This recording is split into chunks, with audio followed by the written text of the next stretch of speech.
যদি কোনো অবৈধভাবে সরকারি জায়গা দখল করে পার্টি অফিস কেউ করে, সে পার্টি অফিস আপনারা যথাযথ সরকারি ব্যবস্থা নিতে পারেন, আমার কিছু বলার নেই। কিন্তু এই জায়গাটা তো সরকারি নয়, কিনে অফিস বানানো হয়েছে, তার প্ল্যান রয়েছে, বৈধ নথি রয়েছে, সব হাইকোর্টে আমরা জমা দেবো। তারপরেও আপনারা ক্ষমতা দেখাতে গিয়ে যে পার্টি অফিস ভেঙেছে, প্রত্যেক ক্রিয়া সমান এবং বিপরীত প্রতিক্রিয়া আছে, এটা বিজেপির নেতারা যেন ভুলে না যায়। আর ঈশ্বর সৃষ্টিকর্তা সর্বশক্তিমানের আশীর্বাদে যদি বেঁচে থাকি, ওই যে বললাম, যে আইনের যে ধারায় আপনারা এই অত্যাচারগুলো করেছেন, একই আইনের একই ধারায় 31-এ ফিরিয়ে দেবো, সুদ সমেত।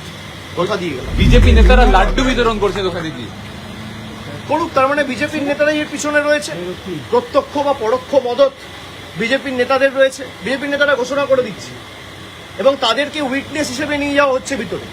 আজকে সেই পার্টি অফিসের ভিতরে যদি কিছু প্ল্যান্ট করে দেওয়া হয়, তার দায় কার?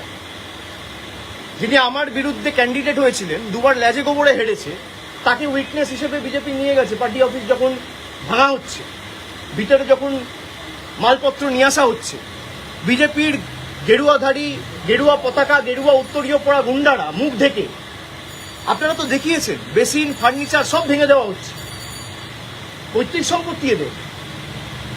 আমরা বিচার ব্যবস্থার উপর আস্থা রেখেছি এবং আমরা হাইকোর্টের দৃষ্টি আকর্ষণ করে এই মামলা নিয়ে আগামী দিন হাইকোর্টে যাব।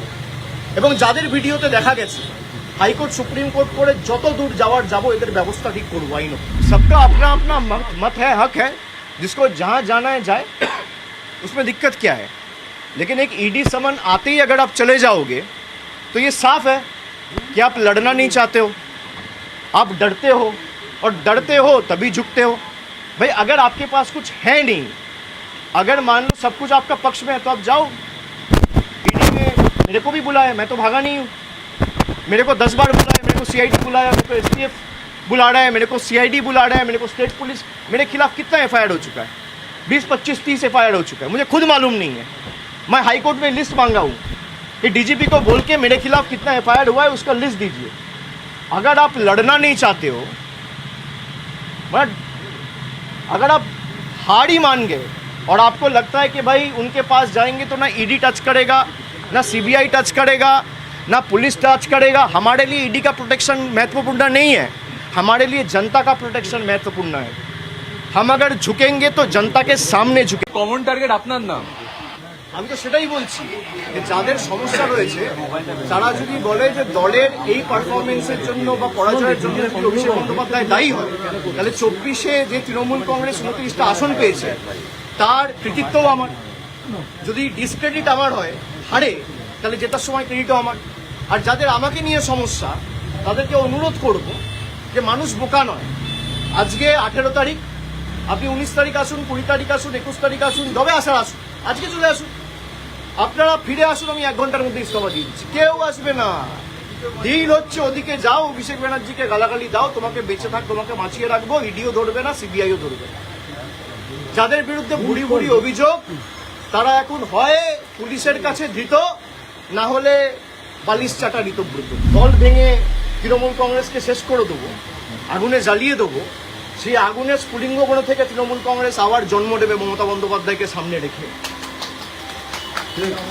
যারা প্রশাসনকে ব্যবহার করে মিথ্যা মামলায় কর্মীদের ফাঁসানোর চেষ্টা করছে, প্রায় 1000 জন কর্মীর বেল, অ্যান্টি বেল আমরা করিয়েছি। বিচার ব্যবস্থার দ্বারস্থ হয়েছে। মামলা করা হয়েছে মে মাসের 7 তারিখ, 8 তারিখ, আজকে জুলাই মাসের 18 তারিখ। আপনি সেই মামলা উপেক্ষা করে নিজের ক্ষমতা প্রদর্শন করতে গিয়ে, নিজের হাতে কত ক্ষমতা সেই দেখাতে গিয়ে বুলডোজার মডেল। ভোটের আগে ছিল অন্নপূর্ণা ভান্ডার, আর ভোটের পরে বুলডোজার। এই হচ্ছে বিজেপির প্রকৃত স্বরূপ। তো যারা ভাবছেন বুলডোজার চালিয়ে তৃণমূল কংগ্রেসকে ধমকে চমকে দমিয়ে রাখবো, তৃণমূল কংগ্রেস আরো শক্তিশালী। সব খবরের আপডেট পেতে ফলো করুন টাইমলেস নিউজ।